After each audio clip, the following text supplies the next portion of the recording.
स्वर कई साल पहले आज ही के दिन आपने किसी का सुहाग, किसी का हक छीना था, तो आज ही के दिन उस इंसान को उसका सुहाग और उसका हक वापस मिलेगा।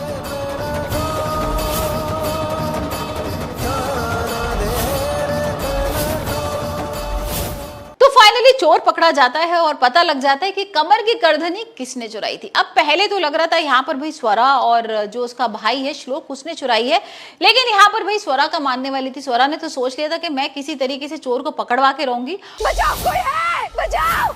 स्वर कई साल पहले आज ही के दिन आपने किसी का सुहाग, किसी का हक छीना था, तो आज ही के दिन उस इंसान को उसका सुहाग और उसका हक वापस मिलेगा। और वो पकड़वा भी लेती है। यहाँ पर जैसे वो आग जला के लाती है और उसने हमने देखा था ना कि किस तरीके से उसने साड़ी के ऊपर पेट्रोल छिड़क दिया था और उसको लग रहा था कि जब भी वो चोर पकड़ा जाएगा तो मैं आग जला के पता कर लूंगी। और यहाँ पर ऐसे ही कुछ होता है। पहले तो यहाँ पर स्वरा के जो घर वाले हैं उनकी अग्नि परीक्षा ली जाती है, उसके बाद बारी आती है वेदांत के घर वालों की। अब जैसे भाई यहाँ पर कोयल की बारी आती है, कोयल एकदम झटपटाने लगती है और उसको समझ में नहीं आता, क्योंकि उसको पता है कि अगर यहाँ पर आग लगेगी तो उसकी साड़ी जल जाएगी, क्योंकि भाई उसी ने चुराई थी ना यहाँ पर करधनी, और सामने सच भी आ जाएगा। तो जैसे यहाँ पर स्वरा लेकर आती है वो आग, तो तुरंत यहाँ पर ध्वनि बोलती थी कि भाई मैंने चुराई थी करधनी। हमें तो पता ही ना कि यहाँ पर कोयल ने चुराई थी, लेकिन यहाँ पर ध्वनि वो पूरा इल्जाम अपने ऊपर ले लेगी।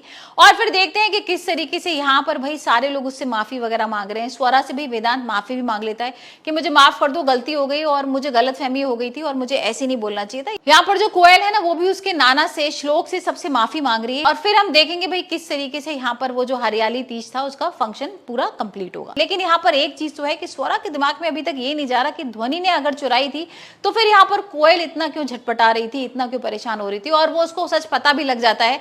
वो देखती है कि किस तरीके से यहाँ पर ध्वनि और कोयल बात कर रहे हैं एक दूसरे से, और यहाँ पर कोयल उसको ना थैंक यू वगैरह बोलती है। और जो ध्वनि होती है वो उसके हाथ से ना कड़ा ले लेती है। वो बोलती है कि ये आज का पनिशमेंट है, आपने मुझे किस तरीके से फंसाया था, आपने गलती की थी और आपने मेरे पर डाल दी सारी चीजें। तो यहाँ पर उसके कड़े वगैरह उतार रही है सोने के।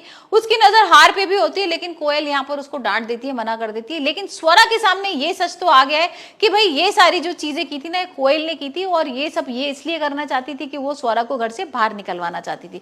लेकिन यहाँ तो उसका प्लान फेल हो गया है। तो देखते हैं अब स्वरा क्या करती है, क्योंकि स्वरा के दिमाग में भी एक नई प्लानिंग चल रही है कोयल और ध्वनि के खिलाफ।